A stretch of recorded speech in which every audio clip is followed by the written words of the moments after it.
Salut tout le monde et bienvenue dans cette vidéo où nous consacrerons à la modélisation de nos premiers projets. Alors, ce projet vous a été présenté dès le départ et ce sera notre fil conducteur durant cette vidéo. Et il nous permettra en fait de revoir l'ensemble ou de réviser l'ensemble des commandes ou fonctions qu'on a d'ailleurs à voir jusqu'à présent. Alors, c'est un projet minimaliste, facile à modéliser et on va le faire en deux temps. En premier temps, on va avoir la modélisation des murs et l'ensemble des éléments. Ensuite, on terminera par le toit. Et dans les prochaines vidéos, les vidéos à venir, on va revenir pour retoucher et augmenter certains éléments pour compléter notre modèle après avoir vu en fait d'autres fonctions qui nous permettra de compléter notre dessin. Alors, on va sans plus attendre, on va aller dans le logiciel. Ici, dans le logiciel, les premières étapes, c'est de paramétrer vos unités. Bon, moi, je vais juste paramétrer l'inclinaison en pourcentage et je valide. Vous pouvez paramétrer toutes les unités que vous voulez et mettre les unités dont vous avez besoin. Si vous travaillez par exemple avec le pied ou le centimètre ou le millimètre ou le mètre, vous pourrez modifier. Là maintenant, je vais insérer l'image que je vous ai présentée afin de la voir à tout moment dans mon logiciel afin d'éviter de switcher entre plusieurs logiciels pour visualiser avant de revenir modéliser. Là, je vais aller dans IA. Ces commandes, ce sont des commandes de collaboration. On verra cela dans la partie collaboration dans Revit. Et là, je peux aller dans mon disque, je trouve l'image. Et là, je vais lier. Non, il me suffit juste. Et là, je peux lier mon image. Je vais placer là et je vais juste agrandir pour mieux visualiser. Donc là, on a notre dessin lié dans notre logiciel. Là, ça va éviter en fait qu'on switch entre deux logiciels pour pouvoir voir le modèle et revenir modéliser. On va rapidement commencer. Je vais d'abord dessiner le terrain, c'est-à-dire le rectangle de 13,15 par 13,6. Alors pour ce faire, on va prendre une commande qu'on n'a pas encore vue, ligne de modèle, et ensuite on va tracer notre rectangle. Là, je vais mettre juste un trait caché. OK. Et ici, je clique sur cette ligne et je modifie ça en 13,15 et je clique ici. Ici, modifier en 13,6. D'accord. Et là, maintenant, je peux tout prendre en ligne de modèle. Je prends l'axe de ici et je projette. Je prends cet autre axe, je viens joindre à ce niveau. Cela va me permettre de le déplacer par rapport à mon point de base ou mon point de base topographique de mon projet.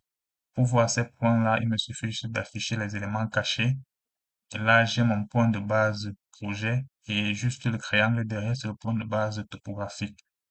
Là, je vais déplacer ceci de ce centre-ci à mon centre du projet. Et là, c'est que je suis aligné. Là, je suis sûr d'être aligné. Donc, il me suffit juste de désactiver les éléments cachés et il peut supprimer ceci. Là, c'est que mon rectangle est centré ou mon dessin est centré. Alors maintenant, on va dégager, c'est-à-dire on va dessiner ce dégagement de part et d'autre. Très rapidement, il me suffit juste de cliquer sur une ligne. Je prends l'outil décaler. Je vais décaler de 2 mètres ici et de 2 mètres ici et 2 mètres et de 2 mètres à ce niveau. Et ici en bas, c'est un décalage de 3 mètres. Je vais changer ça en 3 mètres et je vais décaler. OK. Bon, ça déborde pas ici, il n'y a pas de souci. Donc là, j'ai mes limites de mes murs extérieurs. Je vais rapidement tracer ces murs. Il me suffit juste de prendre la commande de mur architectural. Je vais choisir un mur de base que je vais modifier. Je vais prendre un pattern et je vais modifier. On va créer un nouveau type de mur extérieur. Un pattern de 15 et des enduits de 3 centimètres.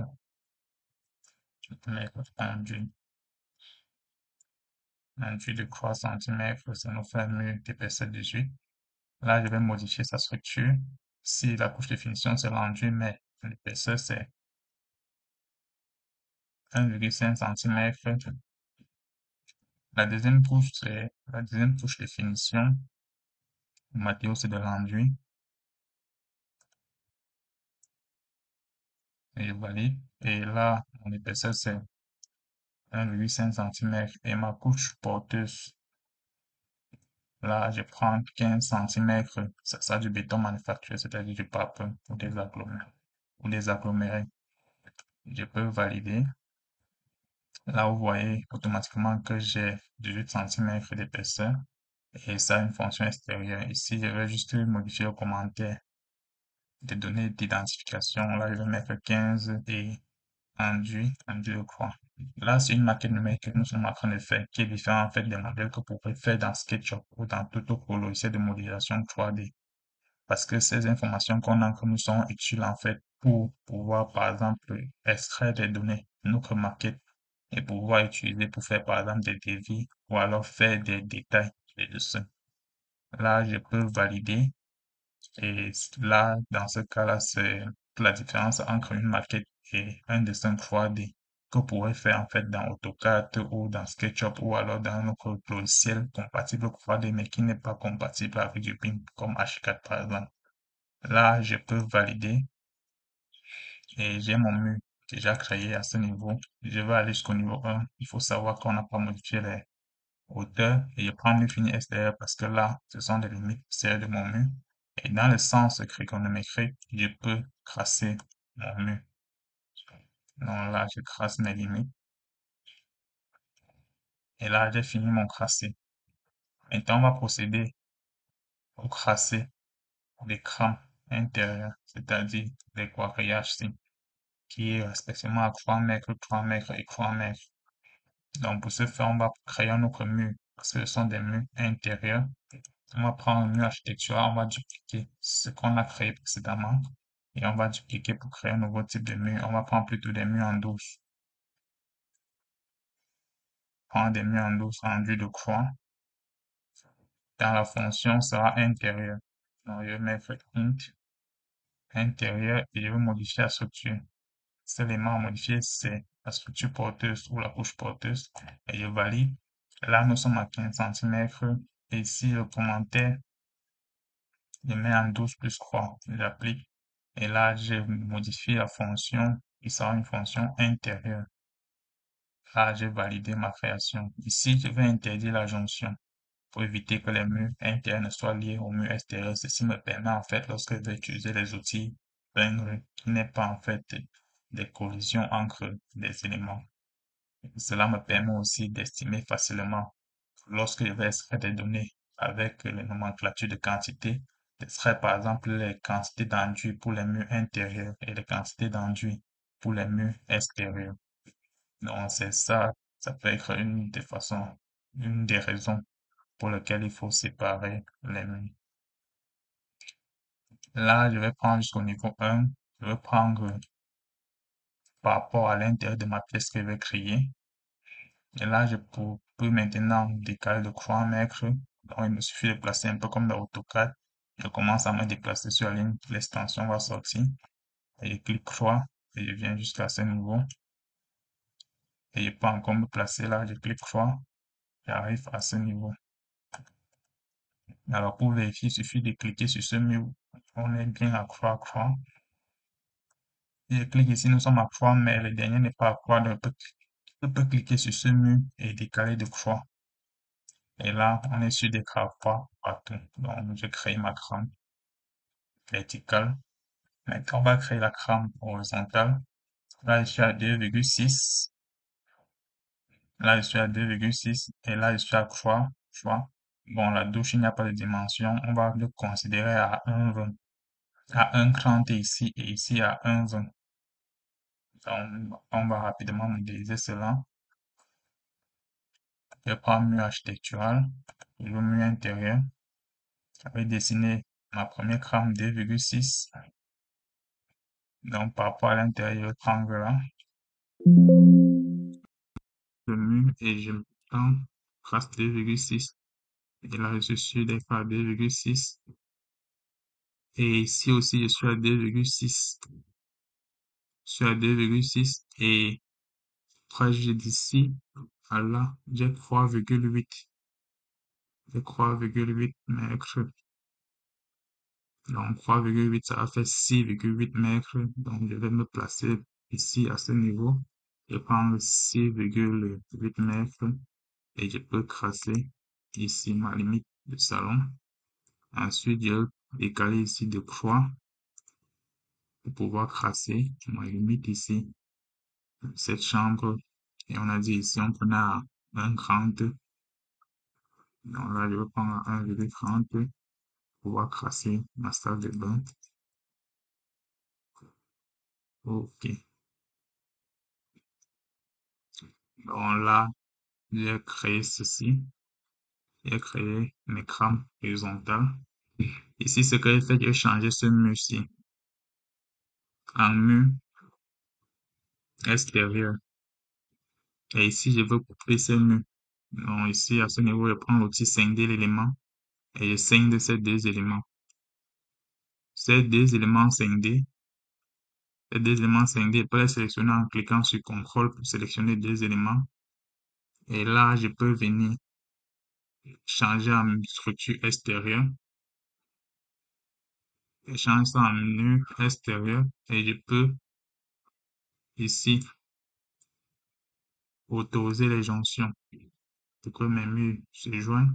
Et à ce niveau aussi, j'autorise les jonctions pour joindre avec les murs extérieurs. Et ici, je vais scinder ces éléments-ci. Et là, en ajustant comme ceci, je crée ma structure extérieure. OK. Ceci étant fait, je vais prolonger jusqu'à ce niveau. Attention. Ici, je vais cliquer sur ce petit point bleu. Je vais cliquer, et faire un clic droit dessus. Je vais interdire la jonction. De même à ce niveau, je vais cliquer et interdire la jonction. Là, je peux prolonger jusqu'à ce niveau. Ceux qui ne vont pas se joindre, ils prolongent jusqu'à ce niveau. Il n'y a pas de jonction. Ce que je fais, c'est que je vais aligner ce mur par rapport à l'intérieur. Donc, utiliser l'outil aligné, j'aligne par rapport à ça pour obtenir toujours mon 3 mètres. Et ici, c'est déjà bien fait, c'est bon. Là, je suis sûr d'être à 3 mètres tout moment. Ici, je peux supprimer cette ligne aussi. Ce n'est plus tellement nécessaire. Donc là, je suis à 3 mètres. Là, je suis à 3 mètres. Donc là, je suis à 3 mètres. Je suis bien aligné. OK. Ce qu'on va faire maintenant, c'est que je vais cliquer ici, à ce niveau. Je vais utiliser l'outil code aligné. Donc, pour le moment, on n'a pas encore vu les annotations. Donc, on va voir ça dans la partie documentation du logiciel. On va prendre face du mur et on va prendre référence individuelle. Je peux prendre ici, je peux prendre le code intérieur de cette pièce. Donc, je suis sûr qu'il est bien coté. Et là, je peux cliquer sur le mur extérieur si je modifie et je renvoie ça à 3 mètres. Et ensuite, je clique sur ce mur. Je peux aligner par rapport à ce mur. Et là, j'ai aligné. Là, ça se verrouille parce que j'ai cliqué. Si je clique ici, je prends commande aligner. Il me suffit de cliquer sur verrouiller pour pouvoir verrouiller ce mur à ce mur. Et dans ce cas, lorsque je vais déplacer ce mur, automatiquement, l'autre mur suit. Donc, je vais vérifier mes rotations. Je clique là, je suis à 3,06. Donc là, si je clique sur ce mur, je passe à 3 mètres. Les deux s'alignent automatiquement. Donc là, on a fini avec ceci. Ici, à ce niveau, je vais autoriser la jonction. À ce niveau, j'autorise les jonctions des murs intérieurs, mais avec les murs extérieurs, j'interdis les jonctions. Donc, il y a réellement une séparation entre les éléments. À ce niveau, je vais créer ma trame. Là, je vais autoriser la jonction. En faisant ça, je viens encore, j'ajuste. Et là, c'est bon, c'est tout bon. Donc, j'ai créé déjà mes pièces. Pour aller en 3D pour visualiser. C'est ça là. On va revenir en 2D. À ce niveau, je vais créer ce dégagement. Ce dégagement suppose que la longueur sera de 2 mètres. Donc, je vais venir ici, je vais créer encore un mur architectural, un mur intérieur. Ok, je veux un dégagement ici de 1 mètre, donc je suppose que sur le mur fini intérieur, et je dégage de 1 mètre. Donc là, je vais autoriser la jonction, j'autorise la jonction. Et là, ici, je suis à 1,85 m. 1,85 m, il me faut 15 cm pour atteindre 2 mètres. Ce que je vais faire, c'est que je vais prendre un mur architectural et je vais prendre des murs extérieurs de 15. Et là, la situation, c'est mur fini extérieur. C'est mur fini extérieur. On va prendre mur fini intérieur. Pour me placer là, je vais décaler et descendre. Je reviens là. Désolé, ici, il faut autoriser la jonction. Autoriser la jonction pour bien faire les trucs. Là, j'autorise la jonction. À ce niveau, je peux utiliser scinder l'élément de scinde et je peux ajuster par rapport aux angles. Là, il n'y a pas de souci, j'ajuste et je peux demander un aligné par rapport à cet élément. J'aligne mon mur et automatiquement, ça se verrouille parce que cliquer sur la commande verrouiller, je peux cliquer, je verrouille par rapport à ça. C'est que cet élément est aligné ici. Je peux cliquer là. Je peux utiliser l'outil annotation. J'annote. Là, nous sommes à 2,37 m. Bon, ici, on va faire un décalage juste de 0,20. Allez, 0,20. Ici, je vais décaler à 1,20 m. Ok, là, nous sommes à 2. Et je vais cliquer là, je vais aller à 2 mètres. Ceci fait ma douche de 2 mètres. Je peux augmenter.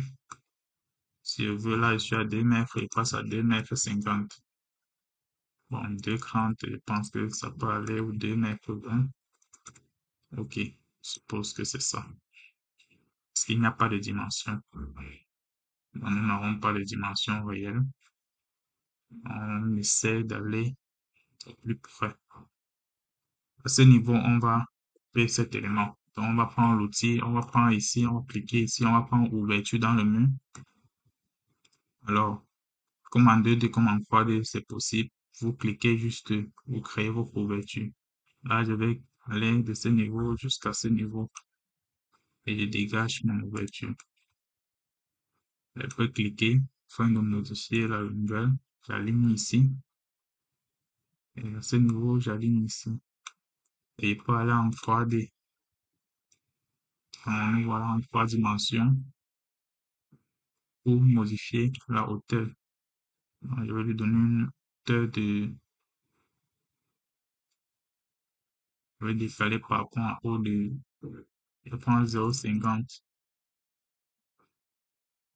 Et au bas, on va bien s'aligner. Donc là, j'ai créé mon ouverture. D'accord. À ce niveau, nous allons créer cette chambre. Donc, ici, nous sommes à 3 par 2,6. On va prendre mur architecture, on va prendre un mur intérieur. OK.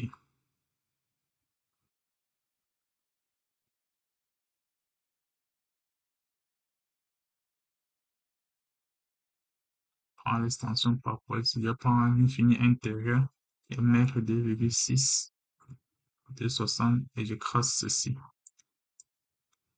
Et à ce niveau, je vais prendre ma salle de bain de 1,20 et crasse ceci. Et je peux cliquer dessus pour augmenter ma salle de bain si je veux. Je vais passer à 1,30. Je vais passer à 1,30. pour avoir une grande salle de bain. Alors, maintenant, je vais autoriser les jonctions de ces murs, l'intérieur, comme, d'accord. Et à ce niveau, je vais cliquer, et ajuster par rapport aux angles pour obtenir ceci. D'accord.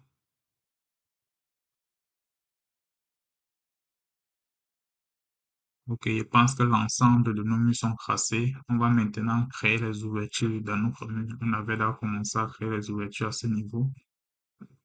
Maintenant, on va placer les ouvertures portes de fenêtres. C'est parti. Donc là, je vais prendre architecture, porte. Je prends les portes de 73 pour les salles de bain.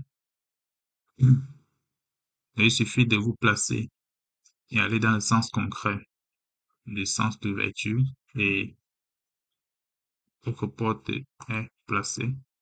Je peux annuler la commande et décale ici de 0,20. Prends la même commande porte de 0,73 et celui-ci est placé plutôt à ce niveau. Donc, vous pouvez cliquer sur espace pour changer le sens d'ouverture automatiquement. Donc là, je vais placer à ce niveau. Et ensuite, je vais prendre les portes de 83 pour le reste des portes. Donc à ce niveau, on va ouvrir ça dans ce sens. Je vais cliquer sur espace pour pouvoir ouvrir ma porte dans ce sens. Et ici, et cliquer sur espace pour ouvrir dans l'autre sens. Donc on ouvre sur les armoires, je tape espace et j'ouvre dans le sens des armoires. Donc j'ai changé de sens, ce ne sont pas les mêmes sens d'ouverture que ceux du dessin. J'ai changé pour qu'ils puissent s'ouvrir sur les armoires. Voilà les espaces de rangement intérieur pour éviter en fait que les poignées des portes ne puissent creuser les murs. Car alors ici pour l'extérieur, on va prendre les mêmes portes qu'ici, extérieur et intérieur. Là, je vais juste ici modifier ici, mettre à 0,20.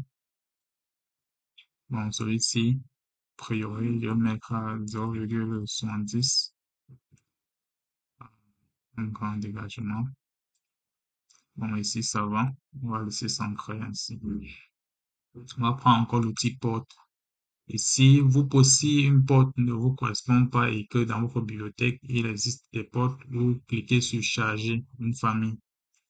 Alors, ici, nous avons les portes et on va prendre les portes intérieures multipanneaux. On va prendre intérieur via les portes vitrées et nous avons les portes avec moulu. Ici, je prends porte avec moulu. Et je vais prendre ça en 83. Il y a les moulus croix, il y a les moulus cintrés. Là, je vais prendre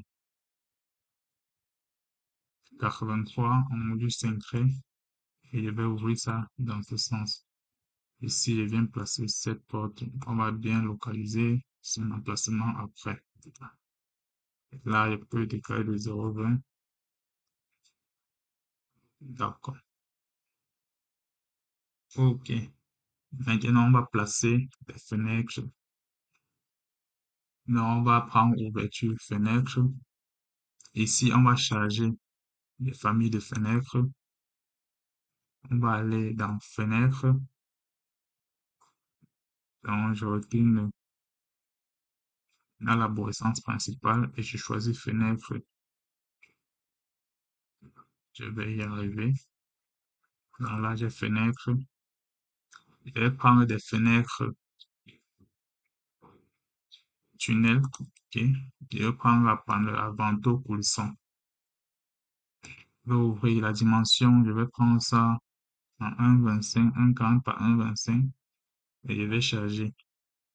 OK, ma fenêtre est chargée et là, automatiquement, je vais placer mes fenêtres. Là, nous avons la hauteur de la lège ou de l'appui. Là, je peux placer ma fenêtre Et ici, je peux placer ma fenêtre. Donc, on va voir les autres emplacements. Ici, nous avons ça, ça et ça. Donc là, on peut placer ça là.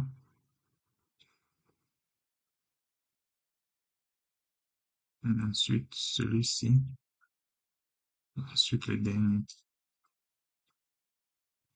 On va encore charger. Famille, on va prendre un panneau. On charge et on va prendre plutôt les 60 par 75 pour les. OK.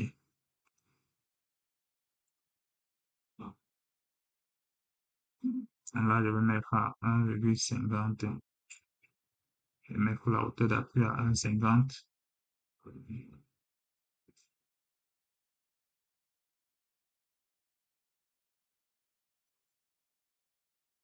Et pour le placer là. Et celui-ci. On va encore charger une autre famille de fenêtres. Je vais prendre des fenêtres avec un pouce.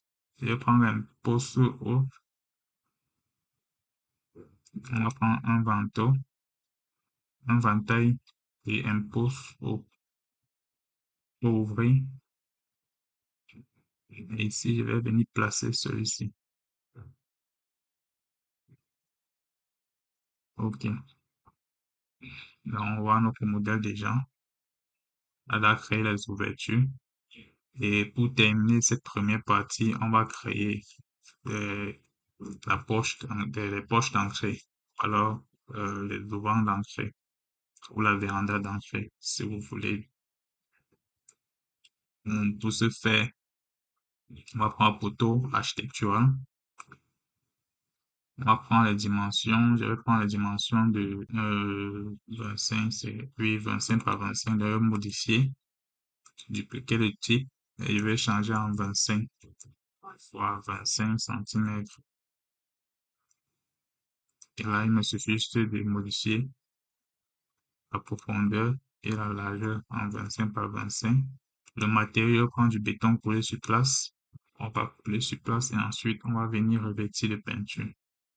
Après avoir pensé, donc je vais prendre le béton coulé sur place. OK. Et là, j'ai mon poteau et j'applique. Je viens à ce niveau, en hauteur jusqu'au niveau 1 pour vérifier un truc. Ah oui, ici, ça n'a pas donné. Ici, c'est 25 par 25. C'est pour ça que c'était pas carré. Là, c'est bon. Donc, je vais venir placer juste, je place aléatoirement. Je place aléatoirement. Là, je vais prendre l'outil aligner. Je vais aligner par rapport au mur intérieur. De même ici, j'aligne. Ça se verrouille automatiquement. Je prends l'alignement par rapport à ça et j'aligne. Ça se verrouille automatiquement. Donc, voir mes poteaux placés. À ce niveau, on va créer les poutres de liaison entre les murs et les poteaux. Ce qu'on va faire, on va aller dans l'onglet structure. Bon, pour le moment, c'est juste forfaitaire, mais on pouvait le faire. On pouvait le faire avec des murs, mais ce n'est pas vraiment recommandé. Je prends structure, je prends le poutres. Et ici, je vais charger une famille de poutres.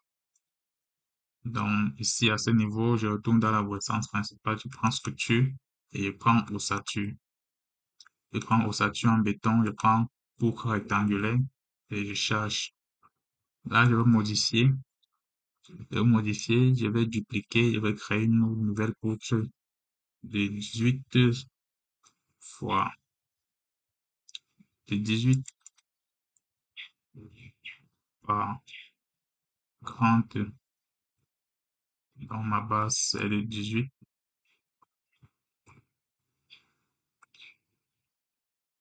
Et ici, je suis à 30 en hauteur. Je valide, OK. Et me aller dans la croissance du projet, je vais aller au niveau 1. C'est le niveau 1. Je prends un poutre Si je prends matériau béton coulé sur place, donc là, je valide, je prends béton coulé sur place et je vais crasser le poutre.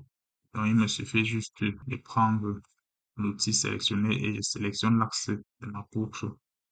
Je vais sélectionner cet axe. OK, sélectionne cet autre axe et je peux étirer jusqu'à ce niveau et sélectionne l'axe-ci et je peux étirer jusqu'à ce niveau. Et ici, je peux sélectionner cet axe et j'étire jusqu'à ce niveau. Et ça va automatiquement joindre. Là, je peux aligner. Je prends l'outil aligner, j'aligne par rapport à ça et ça se verrouille automatiquement. Et on peut revenir en 3D pour voir la création. Donc, on va utiliser les outils de liaison. Donc, on va regarder en fait les relations entre les éléments. Ici, ce que je vais faire, c'est que je prends l'outil attaché. Je vais attacher à géométrie. Donc, je vais prendre celui-ci avec ce mur, celui-ci avec ce mur. Ok. Je prends celui-ci avec ce mur, celui-ci avec ce mur. Et je prends le poteau, outre, là, prends là.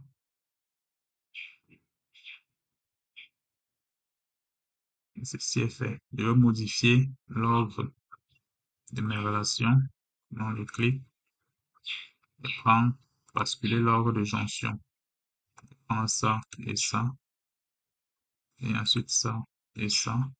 Mon poteau est bien. Je prends ça et ça. Je prends ça et ça. Je prends ça et ceci.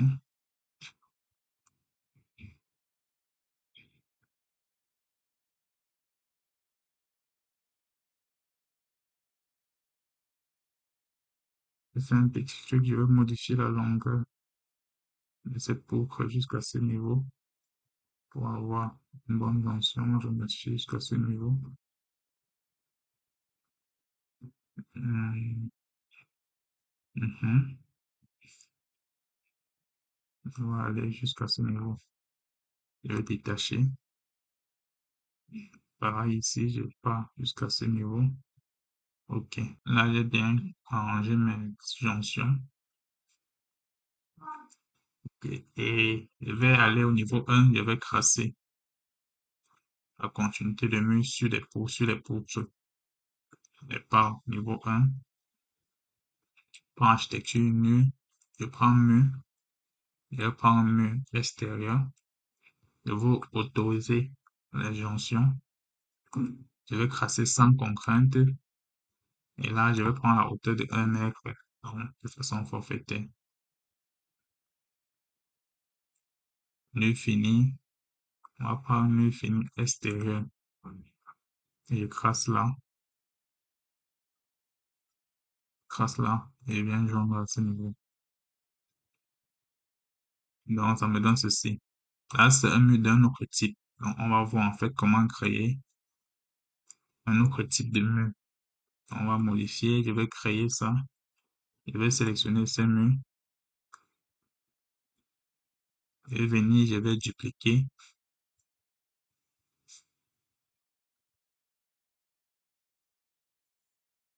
Je vais prendre un mur de 15 plus enduit de 1,5 cm et plus revêtement.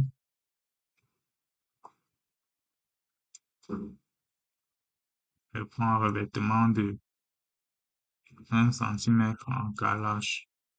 Je clique OK. Je vais modifier. Je vais modifier surtout sa structure extérieure. Donc ici, là, ça sera plus de l'enduit. On va créer un nouveau matériau. Donc là, il me suffit de cliquer et je crée un matériau. Je peux cliquer, faire un clic droit dessus et je renomme mon matériau. Et mettre vêtement céramique. ratifier.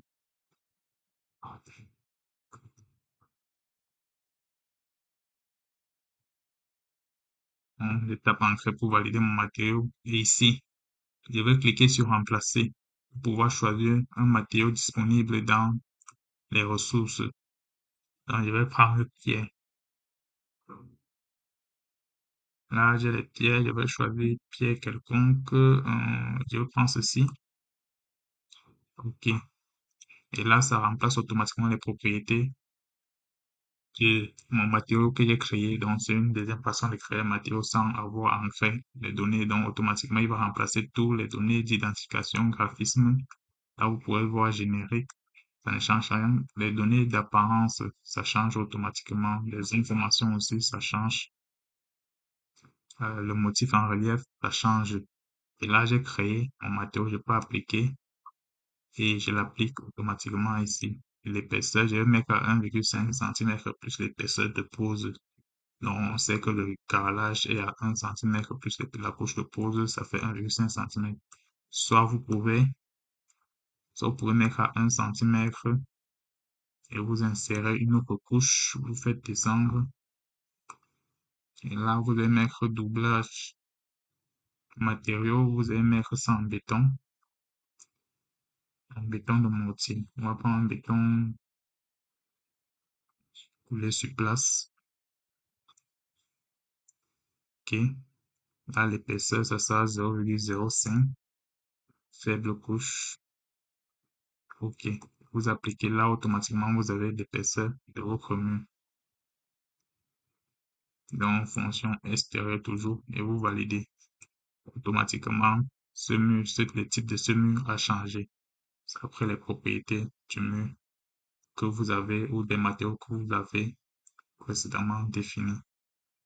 On se retrouve à la seconde partie où on va modéliser la partie toiture. Donc là, on va faire un CTRL S pour aller sur enregistrer. Et vous allez enregistrer cela quelque part dans vos creux. Répétons. Je reprends un bureau. Et ici, à ce niveau, je modifie, je prends le projet.